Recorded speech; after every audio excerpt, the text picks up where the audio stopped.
오늘 여러분 각각에 주실 하나님의 놀라운 은혜가 예비되어 있습니다.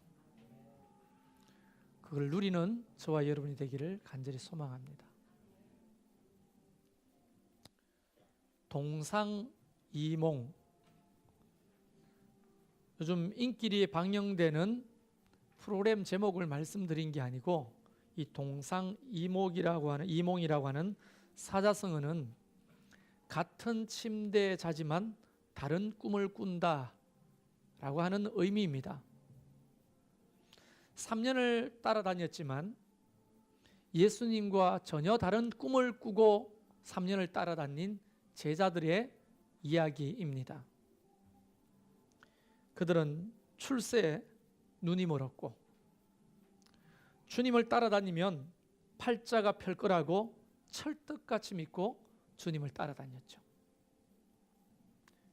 그런데 예수님이 십자가에서 너무나 비참하게 죽어버리고 맙니다. 그들의 꿈은 풍비박산이 났고 그들은 어찌할 바를 몰라 멘붕 상태에 빠지게 됩니다. 이런 위기를 경험하니까 예수님을 따라다녔던 12명의 제자들의 진짜 수준이 드러나기 시작하는 거예요. 예수님이 살아계시면서 병자를 일으키고 귀신을 쫓아내고 죽은 자도 살리고 무리도 걸어오시고 그럴 때는요, 주님이 죽으신다면 누가 죽어요? 주님이 죽는 데까지 따라가겠습니다. 내가 막아쓰겠습니다. 그렇게 큰 소리를 쳐놓고 예수님이 십자가에 죽어버리니까 제자들은 두려움에 빠지고 뿔뿔이 흩어지고 남아있는 사람들은 모처에 문을 꼭꼭 걸어 잠그고 숨어 있었습니다. 그들의 상태는 지금 무엇을 어떻게 할지 모르는 그런 상태에 빠진 거예요. 그들의 핵심 감정은 두려움이었습니다. 그리고 혼란스러움.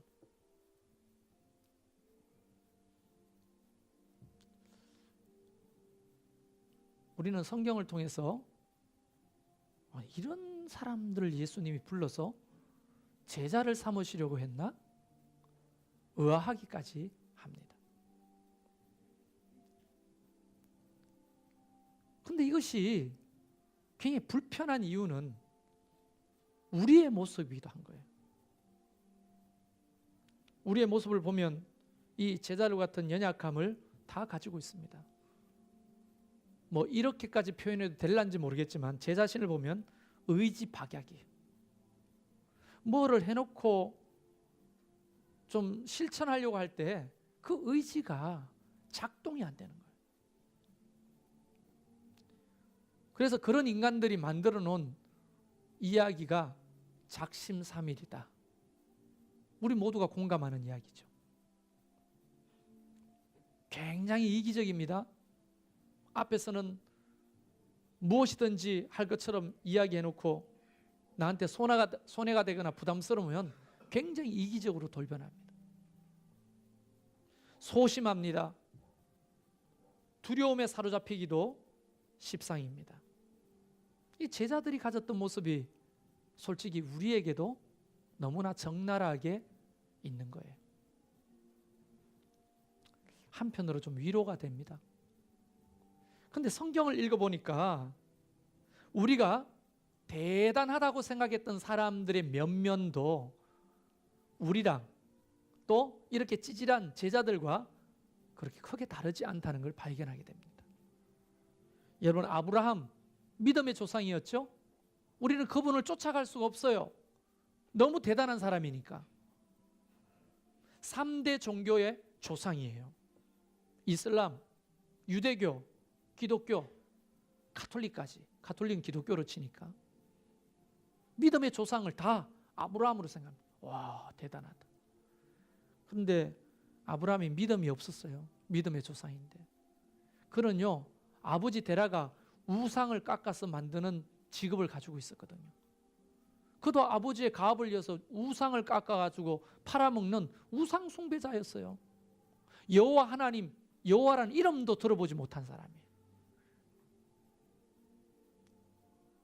부인이 하나 있었죠. 그 사라를요, 애굽에 내려갔다가 사라가 이뻤는가 봐. 애굽 왕이 이쁘다고 누구냐고 했더니 부인이면 자기를 죽이고 빼앗을까 봐. 누이입니다. 누이, 여동생이에요. 그러고 놓고 혼자 주량량을 쳤던 찌질이 남편이에요. 그게 아브라함이에요. 그것도 한 번만 더 그러면 당신과 이혼해. 근데 2번씩이나 그랬어요. 2번씩이나. 얼마나 찌질해요, 이 인간이. 여러분, 노아의 방주에, 노아의 가족 외에, 짐승들 외에 살아남은 사람이 없죠. 노아가 얼마나 대단한 인간이었냐? 대단한 인간도 아니어서 보면 성경에는 당대의 의인이라고 했는데 절대 의인이 아니란 거예요. 그들과 비교해서 좀 낫다는 거예요. 그들이 아라랏산에 배가 머물렀을 때 그가 한 게 뭡니까? 술 품하시고 바지도 안 입고 아랫도리를 다 끄집어내 놓고 며느리 앞에서, 아들 앞에서 그냥 널브러져 잤던 술 주정뱅입니다, 노아가. 뭐 이거 우리랑 다를 바가 없죠. 이러면 또 여러분 너무 또 그러니까 우리는 술 주정뱅이는 아니어도 그런 연약함을 가지고 있는 거예요. 모세는 어떤 사람입니까? 욱하는, 우리는 욱하면 그저 소리치고 뭐 하나 좀 집어 던지고 이거잖아요. 근데 이 모세는 욱하니까 사람을 죽여버려요. 불같은 그런 성격의 소유자입니다. 그리고요, 말도 지지리도 못해요. 뭔 말인지 잘 못 알아듣겠어, 이야기를 하면. 그래서 아마 추측해보면 모세 옆에 있는 사람, 무슨 말이에요? 이런 질문을 여러 번 받았을 거예요. 혀가 우둔한 사람. 다윗은 어떻습니까? 골리앗을 쳐 죽였다고 우리는 정말 대단한 영웅으로 취급하지만 그는 강간범이고 살인자입니다. 미투 운동의 대상자예요. 정치 생명 끝이야, 다윗이 오늘날 있었다면. 그런 찌질한 인간이 다윗이에요. 하늘에서 불을 내리고 수백 명의 바알의 선지자를 칼날로 쳐 죽였던 엘리야. 여러분, 이 사람은요, 성경을 읽어보면 삐질 데가 없어서 하나님 앞에 삐지는 삐짐쟁이였어요. 그냥 우리는 삐지면 며칠 말 안 하잖아요, 남편하고 아내하고. 왜 아닌 것처럼 봐요? 그렇잖아요. 근데 삐질 데가 없어가 엘리야는 하나님 앞에 삐져가지고 어떻게 한 줄 아십니까? 40일 식음을 전폐합니다. 죽이라고. 못 해먹겠다고. 그런 사람이 엘리야였어요. 300명으로 수만 명을 쳐 죽였던 기드온의 이야기는 어떻습니까? 하나님이 기드온을 부르려고 갔더니 기드온이 겁이 너무 많고 소심해가지고 풀장처럼 생긴 그 포도 즙 짜는 틀 안에서 타작을 하고 숨어가지고 이러면서 그런 찌질한 인간을 하나님이 찾아오셨어요. 12명의 제자들은 볼 거 뭐 있습니까? 그들이 배운 게 우리보다 많아요. 가진 게 우리보다 많아요. 그들이 가지고 있는 능력이라고는 고기 잡는 능력 외에 없습니다. 사람을 갈취하여 돈을 빼앗아내는 세리로부터 속시탐탐 물질에 눈이 어두워 주님을 팔아버리려고 했던 유다까지, 우리랑 다를 바가 전혀 없는 사람들의 이야기가 성경의 이야기예요. 우리는 자꾸 결론만 보고 우리랑 다를 거라고 생각하는데요, 그들의 처음은, 그들의 과정은 너무나 형편없는 사람들이에요. 한마디로 한심하기 짝이 없는 인간들 투성이라는 거예요, 성경의 이야기는. 근데 목사님들이, 저를 비롯한 목사님들이 너무 대단한 인간으로 만들어 놔가지고 우리는 가히 그 사람들을 흉내낼 수도 배울 수도 없어요. 우리랑 격이 다른 수준의 존재로 만들어 놓은 거예요. 그런데 성경을 읽어보면 절대 그렇지 않습니다. 엘리야도 나중에는 그렇게 이야기했죠. 너희들이랑 성정이 똑같다. 성격이나 수준이 똑같다고 고백하는 거예요. 다를 바가 없다는 거예요. 그런 찌질한 인간들을 하나님께서 왜 불러주셨을까요? 그대로 두면 아무것도 할 수 없는 상태의 사람들.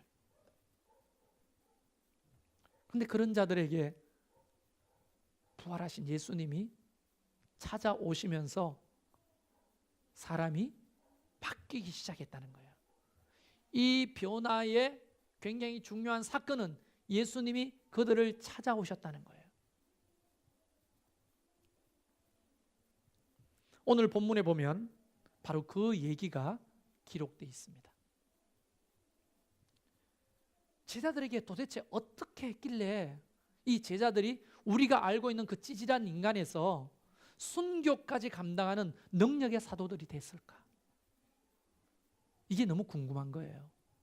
그래서 오늘 읽었던 이 본문 말씀에는 예수님이 그 찌질한 인간들, 제자들, 숨어있고 벌벌벌 떨고 있는 인간들에게 오셔서 뭘 해주셨는지를 보면 힌트가 있어. 어떤 힌트냐면 하나님은 이렇게 사람에게 은혜를 주시는구나. 그래서 이렇게 변화되는구나. 만약에 이 이야기가 2000년 전에 이야기라면, 그래서 이렇게 시제가 바뀝니다. 옛날에 예수님께서 그렇게 하셨구나. 또는 제자들이 이렇게 은혜를 입어서 변화됐구나 라고 하는 이야기로 끝난다면 성경이 뭐예요? 그냥 여러분 집에 아이들이 읽는 동화책이나 소설이나 뭐가 다를 바가 있습니까? 이게. 근데 우리가 잘 알죠? 저는 영어를 잘 못합니다만 구약은 영어로 뭐라고 했냐? old, 오래됐다는 거예요. testament, 약속이라는 거예요. 오래된 약속. 그게 구약이에요. 그걸 풀어 쓴 게 오래될 구자, 약속할 때 약자, 구약. 그러면 신약은 뭐예요? new, 새로운 테스트먼트, 약속이라는 거예요. 다시 말하면 이 성경은 2000년 전에 예수님이 그랬다 하더라, 제자들이 그랬다 하더라 끝나버리는 것이 아니라 이것을 기록하시면서 오고 오는 모든 세대들에게 뭐라고 말씀하시냐? 잘 읽어봤지? 내가 너희에게도 이대로 할 거야. 이것은 약속이야. 이렇게 기록된 책이 하나님의 말씀이고 성경인 줄로 여러분 믿을 수 있기를 바랍니다. 이게 약속이에요. 하나님의 약속. 그러니까 오늘 우리는 이 일을 읽으면서 그랬었구나, 이걸로 끝나는 것이 아니라 나에게도 이런 일이 있겠구나, 나에게도 하나님이 이런 은혜를 베풀어 주시겠구나 하고 믿을 수 있는 믿음이 저와 여러분에게 오늘 이 순간에 생기기를 주의 이름으로 축원합니다. 자, 한번 따져보면 발발발발 떨고 있는 제자들이 멘붕 상태에 빠져 있어요. 그런데 예수님께서 친히 그들 가운데 찾아오시는 거예요. 여러분, 기독교는 다른 종교와 달리요, 차이점 하나를 찾으려면 다른 종교는 내가 신을 찾아가야 돼. 비일로 찾아가야 돼. 달래로 찾아가야 돼요. 그런데 기독교는 예수님이 하나님이신 그분이 우리 인간의 몸을 입고 인간을 찾아오시는 거예요. 그게 다른 거예요. 다른 종교는 다 찾아가잖아요. 그런데 신이 우리를 찾아오시는 종교, 그게 기독교예요. 여러분이 어디 있든지 간에 주님이 오늘 여러분을 찾아 나서시는 거예요. 할렐루야. 그래서 다윗이 고백하잖아요. 내가 새벽 날개 치고 저 바다 끝에 그에도 그곳에 주님이 계시는 거예요. 우리가 어디를 가든지 주님이 우리를 찾아오시는 거예요. 할렐루야. 오셔서 그들에게 첫 번째로 주시는 은혜가 뭐냐면, 공포에 사로잡혀가지고 두려움에 사로잡혀서 벌벌벌 떨고 있는 제자들에게 첫 번째 말씀이 너희에게 평강이 있을지어다.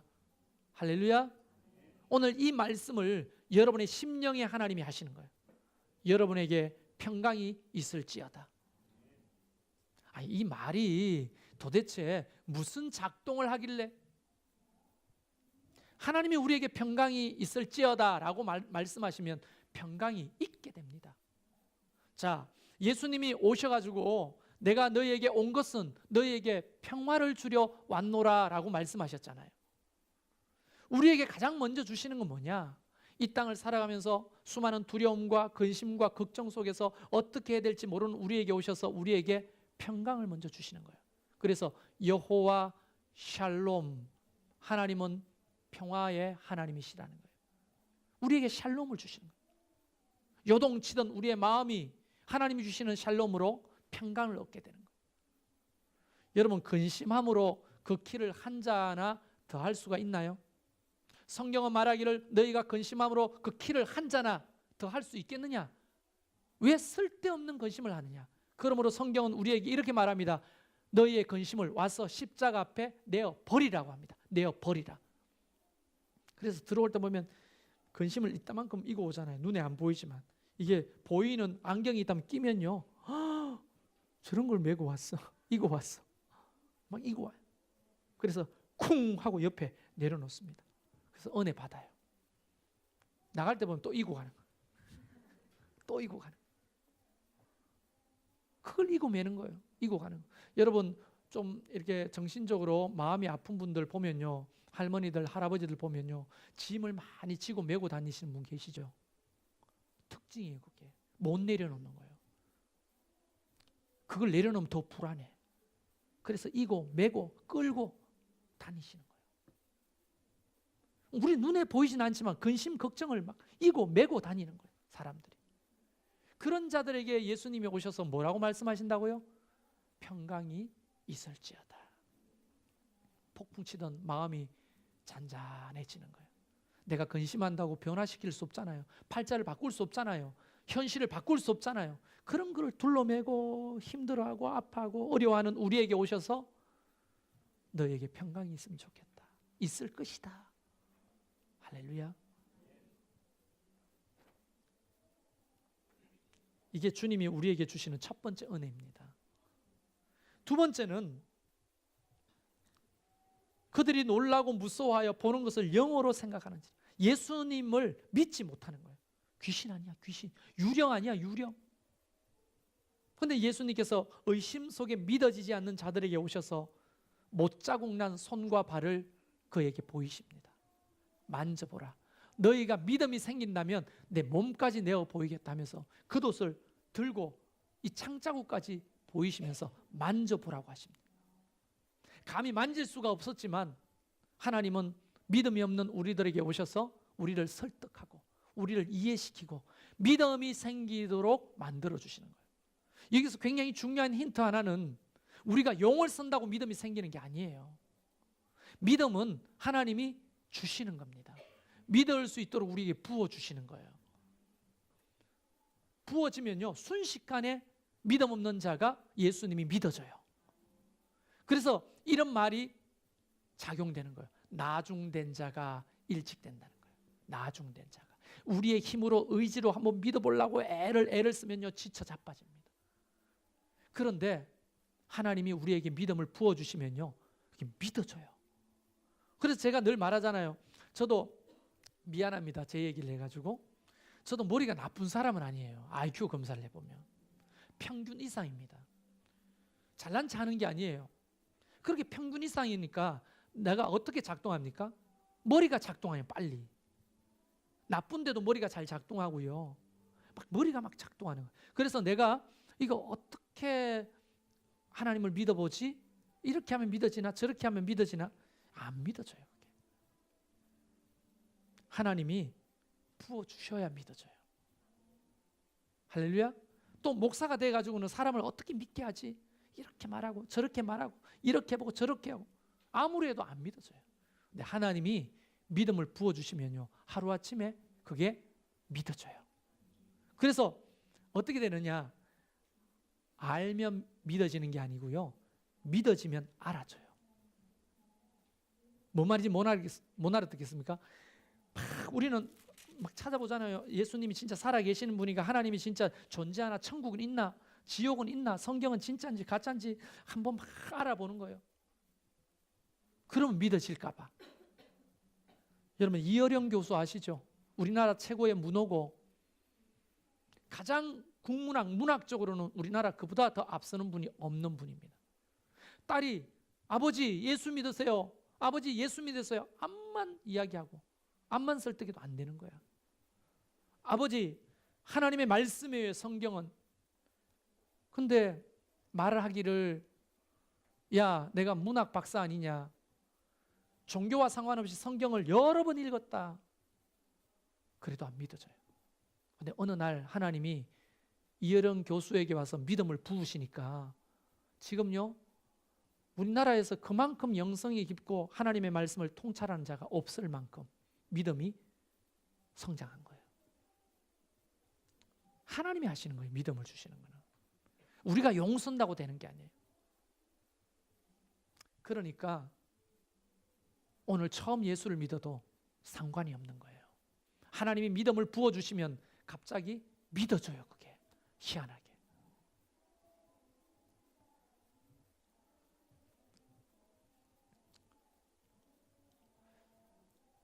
세 번째로 부어주신 은혜가 뭐냐? 하나님의 말씀 속에 기록되어 있는 예수 그리스도, 그분이 메시아임을 안 믿으시는 거예요. 그게. 그런데 오늘 예수님은 그들에게 오셔서 모세의 율법과 선지자의 글과 시편에 나를 가리켜 기록한 것이 다 이루어져야 한다고 말씀하시면서 그들의 마음을 열어 성경을 깨닫게 해주셨다는 거예요. 할렐루야. 여러분 이게 무슨 말이냐면 아까 이어령 교수 이야기했죠. 그 이어령 교수가 은혜를 입었던 그 은혜예요. 문학 박사니까 얼마나 잘 분석했겠어. 이거를 글로 논리적으로 문법적으로 얼마나 잘 분석했겠어. 그러나 그 속에는 깨달음이 없는 거예요. 그러나 하나님이 이어령 교수의 마음을 열어주시고 말씀을 깨닫게 하시니까 그게 믿어지는 거예요. 여러분 성경을 믿어지게 마음을 열어주시는 분도 하나님이십니다. 목사가 미사 여구를 써가지고 설교를 논리적으로 만들어가지고 이 책 저 책 보면서 짜집기 해가지고 유명한 목사님의 정말 깨달음을 가지고 와가지고 잘 조합해가지고 여러분에게 암만 잘 전달해도 성령님이 우리의 마음을 열어 깨닫게 하지 않으면 말짱 도루묵이라는 거예요. 그게. 하나님의 말씀을 깨닫게 하시는 분도 여호와 하나님이시라는 거예요. 할렐루야. 그래서 소망이 있는 거예요.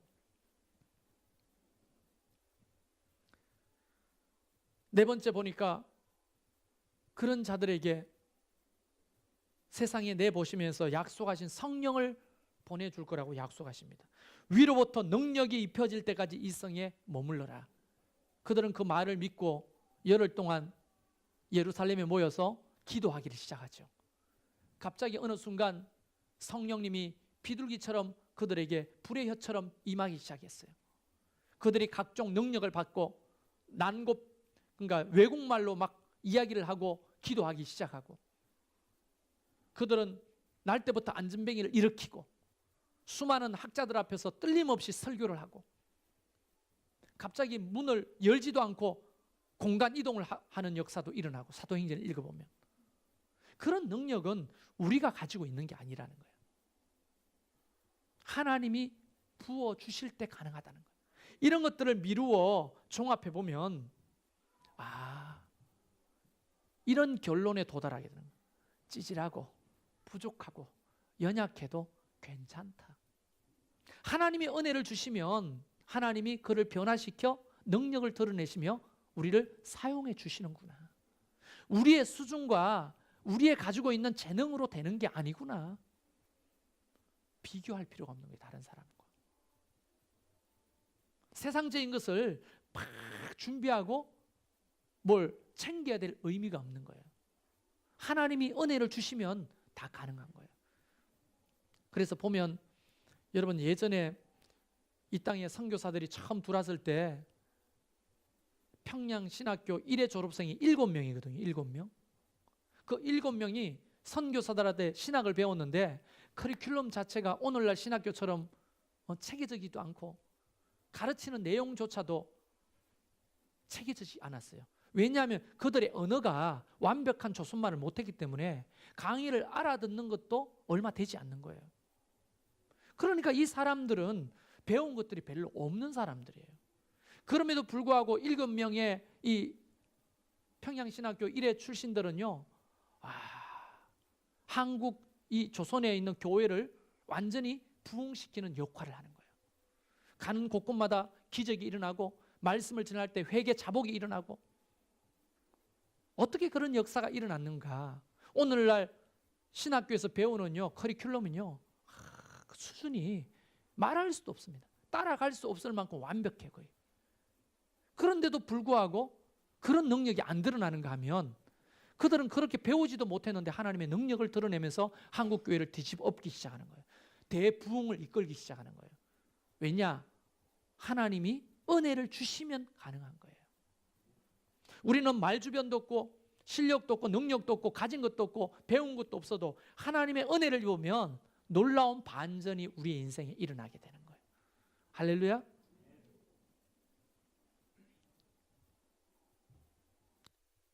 스가랴 선지자는 이미 이 진리를 간파했습니다. 스가랴 4장 6절에는 만군의 여호와께서 말씀하시되 이는 힘으로 되지 아니하며 능력으로 되지 아니하고 오직 나의 영으로 되느니라. 이게 우리에게 약속하신 말씀이에요. 그래서 우리에게 성령을 부으시고 하나님의 은혜를 부어주시는 거예요. 마가복음 16장 17절 18절 보면 더 가관입니다. 믿는 자들에게는 이런 표적이 따를 것이다. 그럼 믿는 자들이 우리 아닙니까? 우리에게 이런 표적이 따른대요. 그런데 우리 자신을 보면 이런 능력이 없어요. 하늘로부터 능력이 임하는 겁니다. 어떤 능력입니까? 그들이 내 이름으로 귀신을 쫓아내며 새 방언을 말하며 뱀을 집으며 무슨 독을 마실지라도 해를 당하지 아니하며 병든 사람에게 손을 얹은즉 나으니라. 이런 능력이 하늘로부터 오는 능력인 거예요. 우리에게는요 그런 능력이 없어요. 아무리 찾아봐도. 사도행전 1장 8절 우리가 다 암송하고 있는 거죠. 성령이 너에게 임하셔야 너희가 권능을 받는다는 거예요. 권능, 권세와 힘을 가지게 된다는 거예요. 그러니까 하나님의 은혜를 입지 않으면 우리의 면면은 그 옛날 찌질했던 12제자나 다를 바가 없고 원래 모습을 가졌던 아브라함이나 다윗이나 모세와처럼 다를 바가 없는 사람들이라는 거예요. 다 그런 연약한 사람들이 이곳에 모여 있는 거예요. 그런데 이렇게 연약한 사람들이 모여 있을 때 주님이 약속하신 거 있죠. 뭡니까? 오늘 본문에서 주시는 우리에게 찾아오셔서 여러분에게 평강을 주십니다. 그리고 자기의 몸을 내어 보이시면서 우리를 믿음 가운데로 이끌어 주시는 거예요. 믿음을 주시는 거예요. 예수님이 나의 구주심을, 내 삶의 주인이심을 믿도록 우리에게 믿음을 부어주시는 거예요. 성경을 깨달아 알게 하는 것도 목사가 아니고 성령 하나님이 여러분 가운데 오셔서 마음을 열어 깨닫게 해주시는 거예요. 하나님의 말씀이 믿어지면 힘이 생기거든요. 이 약속이 나에게 주신 약속이라고 믿어지면 힘이 생기는 거거든요. 아브라함이 본토 아비 집을 떠날 때 하나님이 이렇게 말했어요. 야, 본토 아비 집을 떠나. 떠나고 싶지 않은데 자꾸 떠나라고. 할 수 없이 떠났습니까? 그런 게 아니죠. 아브라함에게 오셔서 하나님의 말씀을 주신 거예요. 너는 만민의 믿음의 조상이 될 거다. 너희 후손은 하늘의 별과 같게 될 것이고 후손이 바다의 모래와 같이 될 것이다. 너는 복의 근원이 될 것이다. 그 말씀이 믿어지니까 모든 것을 버리고 본토 아비 지척집을 떠나게 된 거예요. 그런데 그것도 모르고 목사는 저는 떠나야 합니다. 떠나야 돼요. 왜 안 떠나고 거기 있어요? 그게 떠나지나? 안 떠나지죠. 하나님의 은혜가 부어지면 말씀이 믿어지면 떠나지는 거예요. 자동으로 믿어지는 거예요. 할렐루야. 성전 건축합시다. 성전 건축합시다. 성전 건축이 됩니까 그게? 하나님이 우리를 통해 은혜를 주시면요 성전 건축은 되는 거예요. 두고 보세요. 성전 건축이 되는지 안 되는지. 하나님이 일하고 계시잖아요. 우리를 통해요. 하나님이 성전 건축을 어떤 방식으로 하는 줄 아십니까? 여러분을 통해서 하기를 원하시는 거예요. 근데 여러분을 어떻게 통하십니까? 여러분에게 복을 주셔서 은혜를 주셔서 하시는 거죠. 없는데 짜낸다고 그게 성령 건축이 됩니까? 안 되죠. 그래서 저는 믿음으로 선포할 수 있어요. 여러분 다 부자가 되시기를 주의 이름으로 축원합니다. 부자가 될 거예요. 사업이 될 거예요. 수입이 늘어날 겁니다. 주님 앞에 건축하자고 헌금 내도 예전보다 더 남을 거예요. 그렇게 우리를 축복해서 하나님이 하시는 거예요. 전도도 우리의 힘과 능력으로 됩니까? 딸막딸막하죠. 오늘 이거 써내야 되는데 아이고 이거 이름 못 써왔어. 어떻게 찢어버려 그냥. 괜찮아요. 써낼 사람 없으면 찢어버려야지. 그런데요, 우리가 여기에 이름을 아무개 서는 그 순간에 네가 썼구나, 용기를 냈어. 그러면 내 생명책에 그 사람의 이름을 써지. 반드시 내가 그를 구원할 것이다. 하나님이 하시는 거예요. 사랑하는 성도 여러분, 오늘 예수 그리스도는 우리에게 찾아오셔서 우리에게 은혜 주시기를 원합니다. 그들이 한구라군요, 그 은혜를 받고 성에 유하면서 기다린 것밖에 없어요. 그랬더니 그에게 성령이 오셔서 능력과 은혜가 부어지니까 이전에 그 찌질한 인간이 아니야. 능력을 드러내는 삶이 되는 거예요. 능력을 드러내는 하나님의 사도들이 되는 거예요. 그 약속이 오늘 우리에게도 동일하게 적용되어 있음을 믿으시길 바랍니다. 그래서 우리 힘으로는 할 수 없으나 하나님이 은혜 주시면 감당하는 거예요. 그래서 우리가 해야 될 일은 은혜를 사모하는 일. 은혜를 사모하는. 그건 어렵지 않습니다. 내 마음에 하나님 은혜가 필요합니다. 나에게 은혜를 주십시오. 내가 은혜를 덧입기를 원합니다. 은혜를 주십시오. 그러는 순간에 하나님이 여러분에게 평강도 주시고 믿음도 주시고 말씀이 믿어지는 능력도 주시고 필요한 은사와 성령의 권능도 여러분에게 부어주시게 되는 것입니다. 저와 여러분이 이런 은혜를 덧입는 자들이 되기를 주의 이름으로 축원합니다. 우리 이 시간 같이 말씀 우리가 생각하면서 같이 찬양하면 좋겠습니다.